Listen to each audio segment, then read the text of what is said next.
Hola y bienvenidos a esta segunda videopíldora de Visual Thinking. Quiero que hoy empecemos con un pequeño juego. Quiero que me digáis si veis diferencias entre esta imagen y esta otra. Tiene truco, ¿vale? La primera imagen se trata de un mapa mental con el que yo trabajo, por ejemplo, cuando explico GTD y temas de gestión de tareas. Durante mucho tiempo he usado mapas mentales, es una herramienta muy útil, yo los imprimo en A3, se lo facilito a los alumnos, lo proyecto y trabajamos siempre en los sentidos de las agujas del reloj.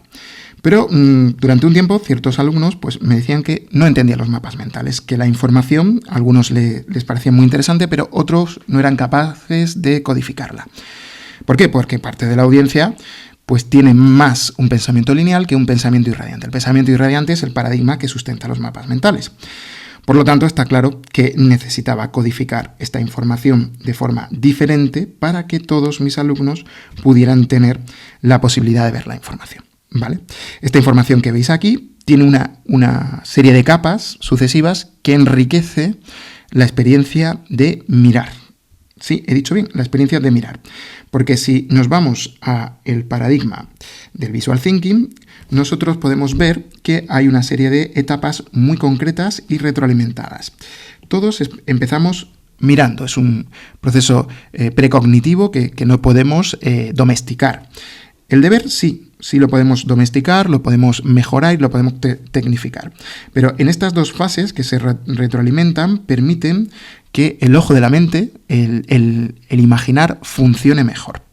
Y por supuesto después, si hemos sido capaces de codificar la información, podemos mostrarla, ¿vale?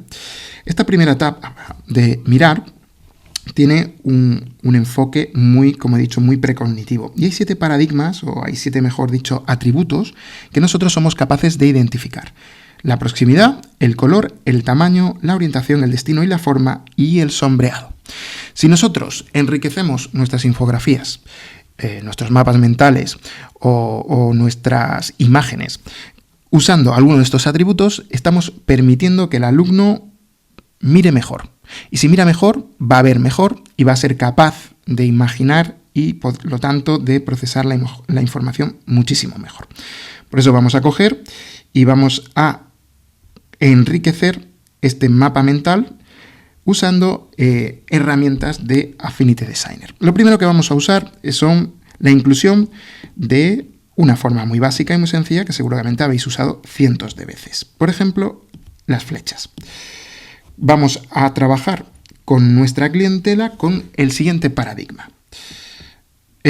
Los 3 o 4 objetivos principales de nuestra clase van a estar marcados, por ejemplo, con una flecha de color rojo. Importantísimo, muy importante, que esta flecha tenga en esos 3 objetivos la misma forma y tamaño para que el ojo se acostumbre a buscarla. Esa es justo la clave, ¿no? Entonces, vamos a traernos, por ejemplo, al concepto de revisar, vamos a duplicar y vamos a ir trufando nuestro mapa mental con esas flechas, por ejemplo, aquí,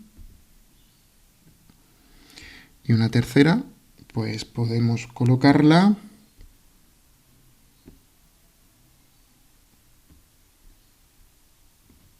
la podemos traer aquí, ¿vale? Y de esta manera nuestra flecha nos marca 3 elementos principales en la información que estamos intentando codificar, ¿vale? Podemos volver a trabajar con la idea de codificar la información con una serie de atributos específicos y podemos, por ejemplo, establecer un segundo subnivel basado en un color diferente y en un grosor distinto. Y establecer ese segundo nivel con una serie de flechas que marquen otros elementos de nuestro mapa mental, ¿vale? Por ejemplo,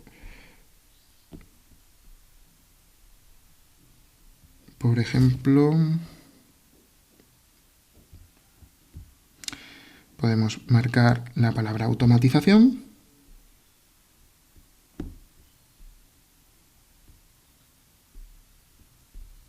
con una flecha más grande y de distinto color y tamaño.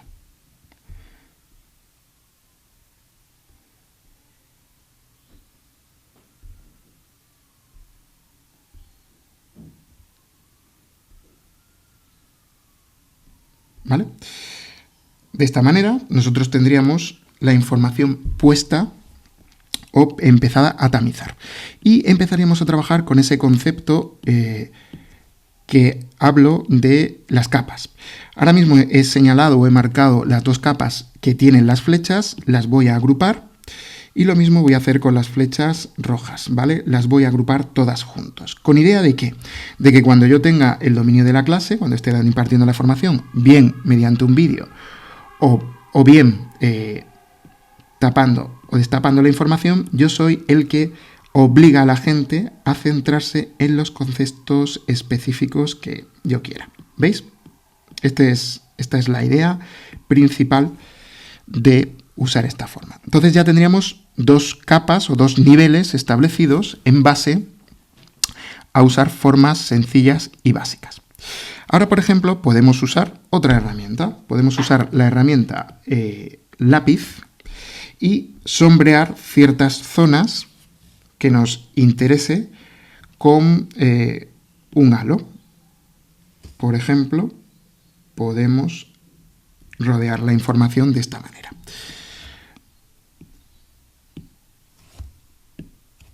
Hemos quitado el borde y ahora podéis pensar que, bueno, efectivamente he marcado una zona, pero no la veo. Pues entonces trabajo la opacidad, bajo un poco la opacidad del relleno, eso es, y sitúo la capa de la curva, de esta curva, por debajo del fondo, que es donde tengo el mapa. ¿Veis?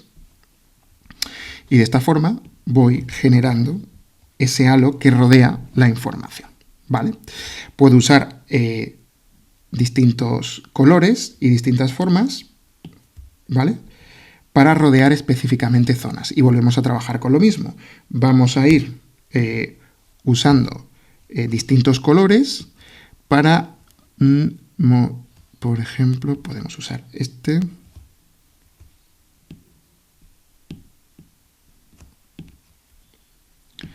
Podemos usar este en un principio y después trabajar con otro color en otra zona. Por ejemplo,